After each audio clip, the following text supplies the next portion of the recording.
వేడుకున్నా కూడా నన్ను ఎందుకు చంపించావు అని అడిగాడు. అప్పుడు ఆ దేవుడేం చెప్పాడో తెలుసా? నెల రోజుల నుంచి నాకు తిండి లేదు, ఈ రోజైనా నా ఆకలి తీర్చు దేవుడా అని ఆ సింహం కూడా నన్ను మొక్కుకుంది అని. ఆశతో వాడు పరిగెడితే ఆకలితో ఆ సింహం పరిగెత్తింది.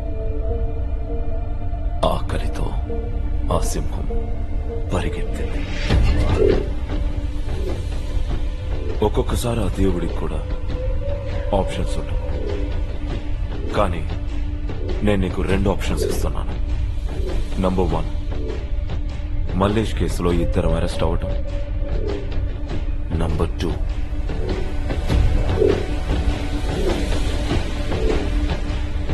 ఏం సార్? నువ్వు నాకొక దొంగతనం చేయాలి. సార్ ఆలోచించుకో.